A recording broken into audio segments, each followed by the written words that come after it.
Լրագրողներից, ովքեր նախորդ անգամ բացի հնարավորություն չունեցան, մեդիահաբ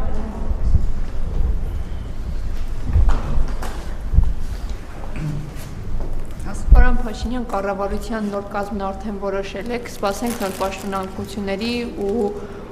գործադիրում փոփոխությունների սպասենք։ Մեծ փոփոխություններ չեն լինի։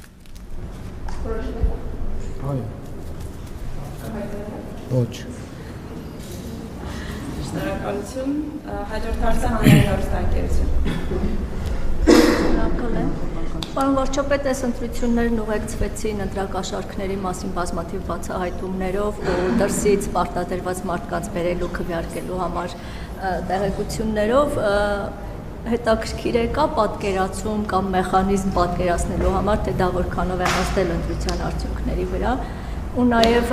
դա հարուցեց այդ երևույթները հանրության շրջանում քննարկումներ հարուցեցին, թե որքանով է ճիշտ, որ Հայաստանում չապրողները գան Հայաստանում ապրողների ապագան որոշեն, հետաքրքիր է այդ առումով դուք ինչ եք կարծում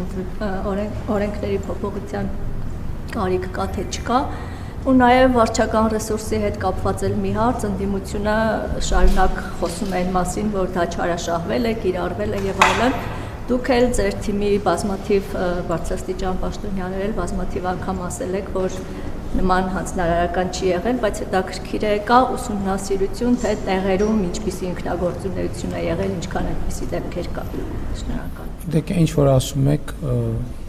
իրապահ մարմինների եւ համապատասխան մարմինների քննության հարց է։ Մենք էլ իհարկե ականջալուր կլինենք եւ տեսնենք, թե ինչի մասին է խոսքը, բայց ես ուրիշ բանի վրա եմ ուզում ձեր ուշադրությունը հրավիրել, իհարկե այդպիսի վիճակագրություն էլ չկա, բայց ես չեմ կարծում, թե Հայաստանում եղել է երբևէ որևէ նախընտրական process կամ քաղաքական process, որտեղ, ասենք, օրինակ հանրապետության գործող ղեկավարը կամ հնարավորապես որևէ քաղաքական գործիչ ավելի շատ տեղ է այցելել եւ ավելի շատ ելույթ է ունեցել եւ ավելի շատ մարդկանց հետ է շփվել։ Այսինքն, եթե վարչական ռեսուրսի վրա ընդհանրապես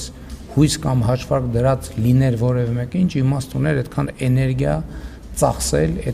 այդքան գնալ եւ այդքան իմ հույսը եղել եւ շարունակում է մնալ Հայաստանի Հանրապետության քաղաքացին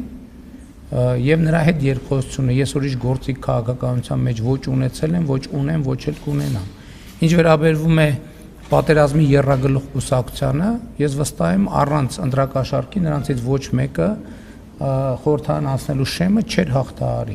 Եվ ես ուզում եմ ասել նաև, որ այստեղ տեղի ունեցածի մեջ նաև դատաիրավական համակարգի պատասխանատվությունն է, որովհետև նախորդ ընտրություններում ընտրակաշառք տվածները ոչ միայն բանտում չեն, այլև այս process-ում էլ շարունակել են իրենց գործունեությունը, եւ դատաիրավական համակարգը պետք է հանրությանը պատասխաններ տա։ Եվ հանրությունը պետք է ստանա հստակ պատասխան, ինչի է ֆինանսավորում ընդհանրապես դատաիրավական համակարգը, եթե հանցագործները շարունակում են փողոցներում ոչ միայն պատտվել, այլև իրենց հանցագործությունները շարունակել։ Եվ այս հարցերի պատասխանները ստանալու են։ Օրենսդրական փոփոխությունները հանրային պահանջ կա, ակնհայտ է, որ սահմանվի